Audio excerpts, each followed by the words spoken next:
Jadi begitu untuk kabar terbarunya, gosip-gosip terbaru forensik. Kita tunggu ya cerita selanjutnya.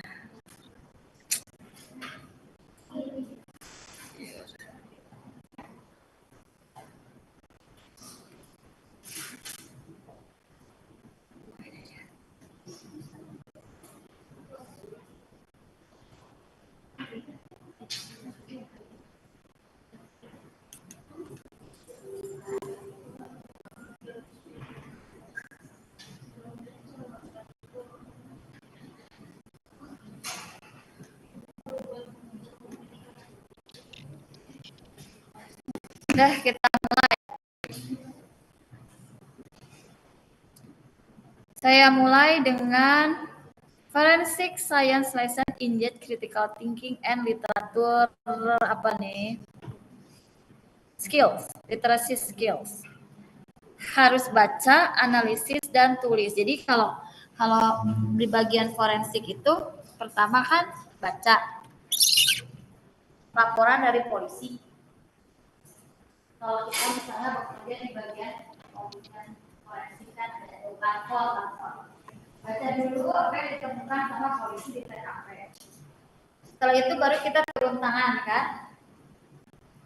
Terus dianalisis, maksudnya kita ngambilin bukti tuh. Sudah ngambilin bukti baru kita analisis buktinya. Setelah itu memberikan report. Tidak boleh memberikan kesimpulan. Kita hanya boleh memberikan report saja. Jadi misalnya 3 kunci orang ini bisa dipukul begini, begitu. Misalnya orang yang dipotong-potong dari hasil analisis DNA ini adalah seperti ini. Tapi tidak memberikan suatu kesimpulan karena bukan wewenang dari forensik. Nah setelah itu baru kan nanti dibuat laporan, adu azan. Nah yang paling mudah akurat identifikasi. Tuh.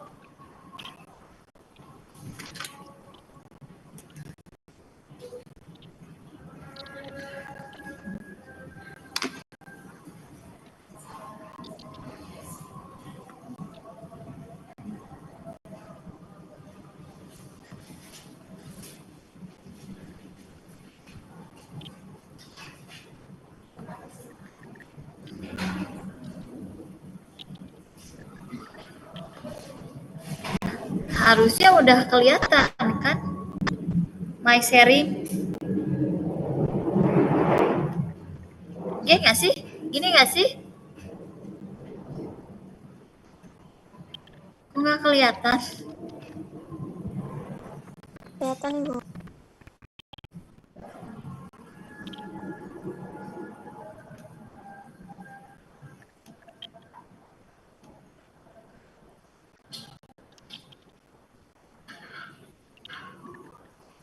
Kok nggak bisa? Yang di Zoom kelihatan nggak slide-nya? Oh ya udah kalau lihat matu ngomong atau. Nah, ini kalau kita kerja sama DNA, kita akan familiar dengan alat-alat ini. Mesin PCR yang ada di lab. Ini mesin PCR sama alat fluoresis atau bisa juga alat blot. Blot itu prinsipnya memblok periksa DNA seperti ini. Terus dan itu nanti dianalisis.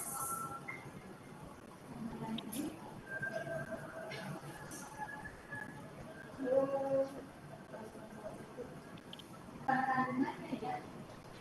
Jadi nanti ada pembacaan tertentu kalau itu DNA anu atau itu protein anu. Tapi sistemnya itu nanti pemblokan protein. Jadi kalau forensik itu prinsipnya pemeriksaan berdasarkan gerak molekul ini berdasarkan sebenarnya gerak molekul juga yang nanti akan diblok sama layer sama sebenarnya misalnya nanti misalnya protein apa Atau kalau protein itu non-control, kalau darah itu control. Ada lagi namanya ELISA. ELISA itu untuk bisa untuk protein atau enzim. Untuk analisa itu kita bilang nanti enzim yang kita mau atau protein yang kita mau. Itu sebenarnya alat-alat yang biasa ada dalam bioteknologi yang kita tidak punya belum punya. Nah, tapi kalau PCR udah ada, kalau fluorescence sudah ada, yang kalian tahun kemarin, semester tahun kemarin harusnya dapat. Tapi nggak jadi karena satu dan lain hal. Kita tadi melakukan PCR ya, dan susah. Kalau program fluorescence nanti harus visualisasi. Visualisasinya kita nggak punya alat visualisasi. Harus biologi, yang biologi waktu itu lagi maintenance. Udah pasti ya. Bisa dilihat di bawah sinar UV, tapi sinar UV-nya harus di bawah, bukan di atas. Nggak ada juga. Kan biasanya yang di kimia organik UV-nya dari atas. Semuanya gitu. Ini adalah alat-alat yang sering dipakai. Nah, dengan analisa DNA kita bisa menentukan atau menganalisis kasus-kasus juga bagian bidang antropologi, genetika, molekular biologi, toksikologi, emosi, dan patologi. Tergantung yang mau dianalisis DNA apa. Penabatan, bukan antropologi, manusia dengan manusia dan manusia alam kita. Antropologi manusia dengan manusia. Kemudian di genetik atau molekular biologi itu kita bisa tahu lah. Di sini kita biologi. Ya sudah sama satu sekian kan ada varian virus ada H1N1, H5N1, H berapa N1. Kemudian ada lagi toksikologi. Nah, siapa sih yang bawa racun ini sebenarnya? Oh, dari mikroorganisme. Kan kita keracunan bakteri keracunan gara-gara salmonella yang menyebabkan akhirnya salmonella.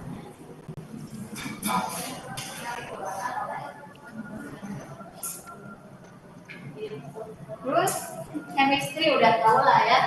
Rate of physical evidence sudah tahu kalau ada residu yang menempel besar. Tapi residunya berupa apa? Bisa berupa protein, bisa berupa DNA. Dan patologi, nah patologi itu biasanya yang virus corona, itu maksudnya bagian apa sih yang bagian sakitnya?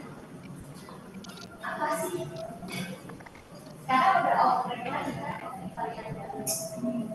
Yang kasus-kasus pilek, batuk, dikasih antibiotik enggak diobatin lama, tapi dengan kita life balance, saya juga kenal waktu itu hampir sebulan, bulan-bulan ini. Kalian main-main kalau rasanya batuk lama masih cukup, bila kalau batuk lama masih cukup, kasih obat gabungan ya. Tapi ketika kalian istirahat cukup, makannya bagus, selamat datang di hutan yang baru. Kita dalam hutan yang baru. Kita punya imun sistem buat varian yang baru. Gitu. Atau misalnya patologi ini penyebab kematiannya apa? Ya, misalnya kalau kematian ini, misalnya atau dia mati karena itu kan tahu dari racun tahu dari mana? Ya kan yang maksudnya dia diracuni sama racunnya kan. Ikan kali itu kan punya racun. Dan di ternyata racun yang ada di sekolah itu racun dari ikan kita. Kalau tahu itu racun dari ikan kita, pasti kan di analisis kan racun-racun itu dari mana. Itu nggak ada database-nya, tapi kalau ikan kita pasti dari DNA. Oh, iya kan? Itu sadis banget. Ternyata Mrs. Puff itu mematikan.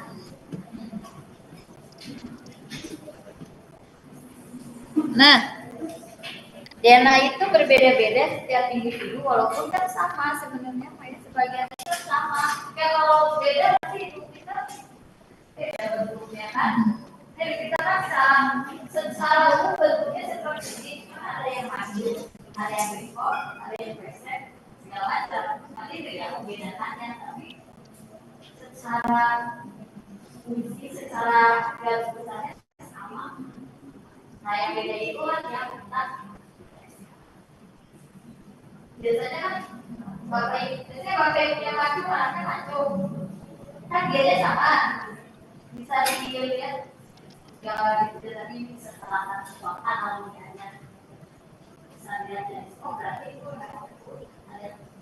ada urutan yang seperti ini berarti anaknya korban ini adalah hubungan dengan bapak dan ibu menyebutkan. Nah, misalnya di sini bisa one of the bases can be different, cuma satu bedanya bisa E dan C di sana. Bisa juga bases can be added or removed. Kan kita kan bermutasi ya, manusia itu bermutasi secara alami setiap 33 tahun sekali. Tapi kalau ada kayak kemarin kejadian COVID, itu juga kita sudah termutasi secara alami karena adanya sistem imun. Itu akan berubah. Nah, perubahan mutasi itu kalau terjadi tidak sampai ke genetik itu namanya mutasi hanya di fenotip saja. Kalau sampai genetiknya berubah, berarti genotipnya juga berubah. Jadi bisa dikatakan mutasi fenotip aja, tapi kalau udah mutasi genotip itu belum tentu fenotipnya kelihatan. Pusing kan ya? Memang pusing. Semuanya itu kayak beli aja. Kayak kemarin kan diabetes, ada turunan dari ibu, ada yang nggak ada turunannya dari ibu. Kalau ada turunan dari ibu berarti dia udah jelas berubah. Karena kita juga berubah. Kalau nggak ada faktor turunan, faktornya diabetes, kita harus cek dulu bila punya diabetes atau tidak. Regions of DNA can be repeated at different number of times. Namanya palindrome. Short tandem repeat namanya STR. Jadi ada beberapa bagian yang berulang, tapi tempatnya jauh-jauh. Tapi dia berulang. Nah itu kan kayak ini ya kode. Nah itu bisa kita pakai namanya STR short tandem repeat. Kode yang bisa kita pakai buat identifikasi. Siapa ini? Beda-beda. Tapi kan ganggu itu teh DNA teh kan. Nanti ada bagian khususnya lagi.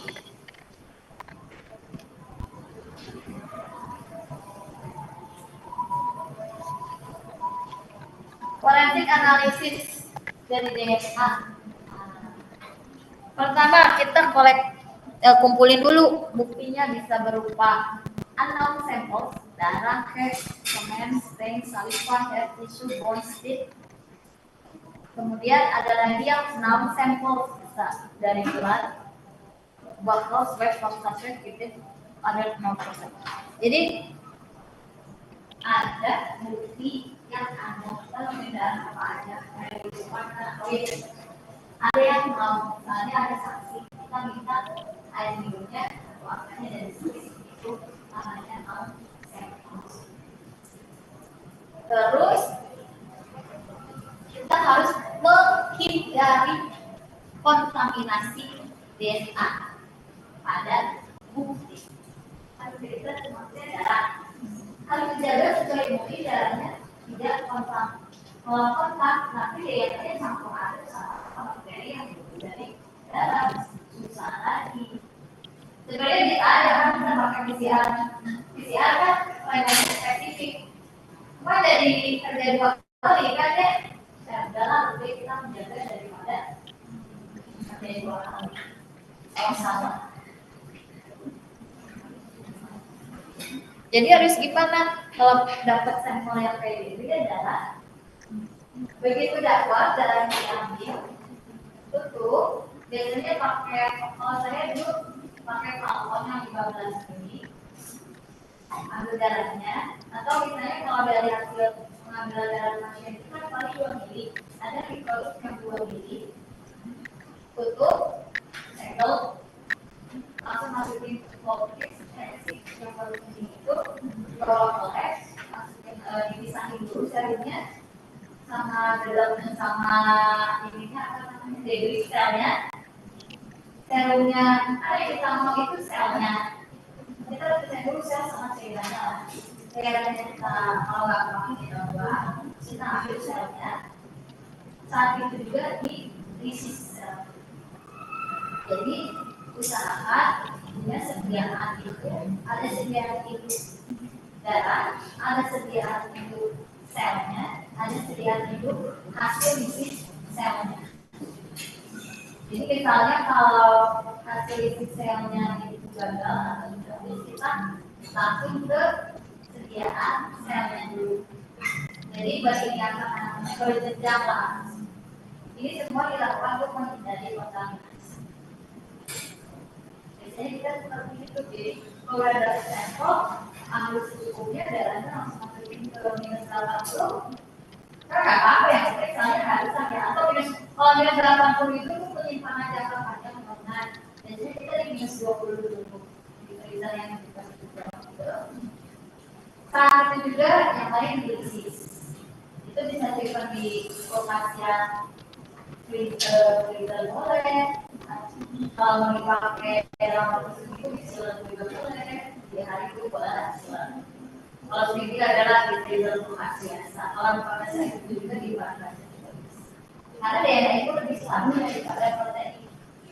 Kalau DNA perubahan suhu tidak akan terjadi denaturasi. Paling dia hanya berubah dari global teks jadi single kali. Tapi kalau protein akan berubah struktur. Sudah ya. Kalau enzim apalagi ya terdenaturasi. Jadi DNA relatif lebih stabil. Makanya kalau saya kirim sampel dulu, situasi kan harus ke Korea. Itu sih kalau ke Korea dulu. Jadi saya nggak ngirim dari Indonesia itu langsung, nggak usah pakai bolpen, nggak usah pakai itu aspek kayak gitu, nggak usah. Biasa aja kan awet itu nggak akan terdenaturasi suhu di pesawat.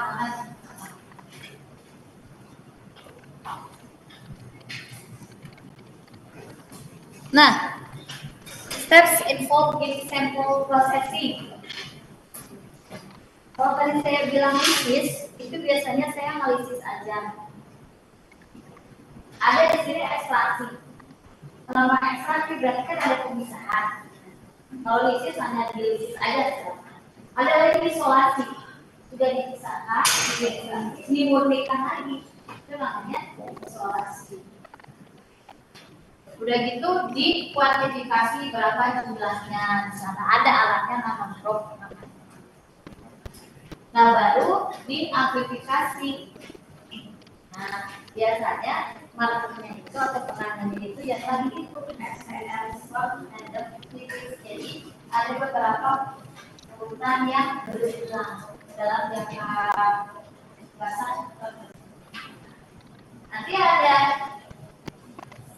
dalam komputer sampel obat, sampel saksi, sampel kalau pelakunya tertangkap ya, tersangka belum pernah ya, masih tersangka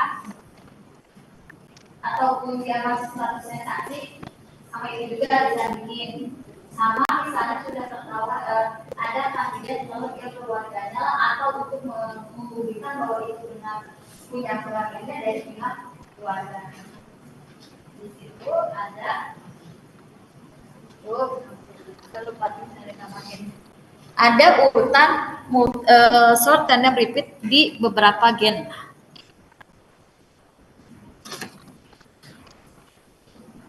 Mau saya browsing nggak ya? STR di gen mana saja?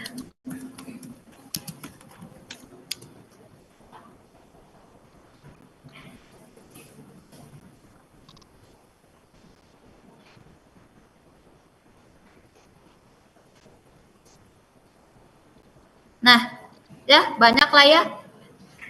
Kamu bisa cari di TWA 1 atau bisa di beberapa. Biasanya tuh suka udah ada patokan di gen A. Saya lupa lagi. Pokoknya ada gen titik-titik di kelompok yang memang diidentifikasi bisa dipakai untuk identifikasi individu. Jadi lihat aja polanya. Jadi dari hasil ekstrapolasi itu nanti bisa dibedakan polanya. Kita akan.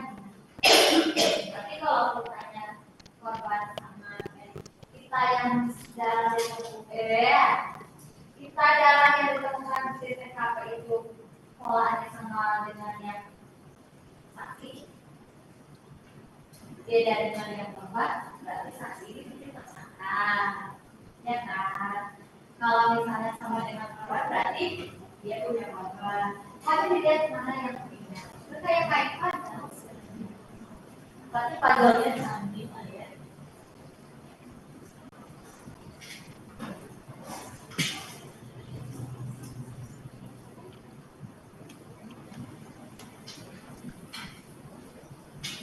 Nah,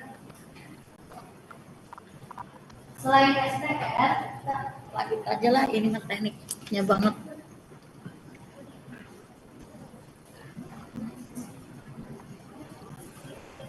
Oh, ini masih bahas. STR itu berarti di sini lihat bisa 1 atau 2 atau 3 sampai 9 baseline yang merupakan komponen kayak begini. Betul.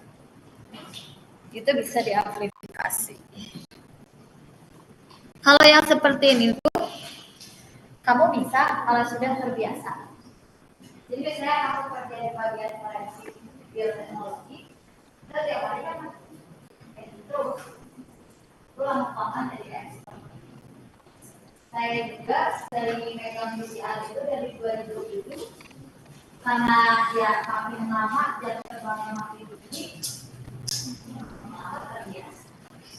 Jadi kalau kalian baru tahu teori aja kan gampang-gampangnya, tapi nanti kalau kalian kebetulan ini saya kerja tapi lama-lama akan tahu. Biasanya kan orang kerja kan juga nggak bisa dengan keilmuannya, apalagi lulusan S1 kan ini kayak kalau semua, dan kalian hanya tahu bagian luarnya aja. Kalau orang misalnya kalau yang berlaku semua, kan kita biasanya tahunya bagian luarnya aja kan, organik, reaksi SN1, SN2, gitu. Terus fungsinya apa? Biokimia, DNA, protein, lemak, karbohidrat, atau aja gitu lah. Tapi kalau nanti kamu udah kerja kan akan mendalami satu bidang. Nah ini bagian kamu mempisah yang pada doa nama kebiasaan mempisah sampel darah dari pasien diabetes. Nanti lama-lama kamu bisa hafal sendiri itu kalian gimana. Terus ini ada yang bisa diambil, ada yang masih Excel. Oh kalau misalnya diambil hari jadi gimana bulanan. Terus misalnya wah ini hasilnya semir, misalnya adalah oh berarti sampelnya tambahin atau kalau pribadi ini salah. Nanti lama-lama harus sendiri. Ya kalau Excel itu memang harus magang dulu. Kalau nggak magang, saya mau aja. Saya kan kalau masih kerja juga kalian magang dulu ya, nggak langsung diterima jadi pegawai utama. Kan biar terbiasa. Polymerase chain reaction udah tahu lah ya, penggandaan atau istilahnya replikasi in vitro. Itu aja lah udah apalah ya waktu kuliah biokimia. Teknisnya biasa lah ya, permainan suhu annealing. Masih ingat lah, meureun siklusnya. Jadi double stranded baca jadi single stranded, suhu diturunin biar nempel, suhu dinaikin lagi biar terpolimerisasi, berlanjut sampai 30 atau 40 siklus, baru nanti bisa dikuantifikasi. Nah, ada lagi yang kedua, kalau tadi kan analisis pakai PCR, SPR, short random repeat. Sekarang steps of DNA fingerprinting. Fingerprint beda-beda kan ya. Pertama, otomatis diekstraksi dulu. Kedua, dipotong pakai enzim restriksi tertentu.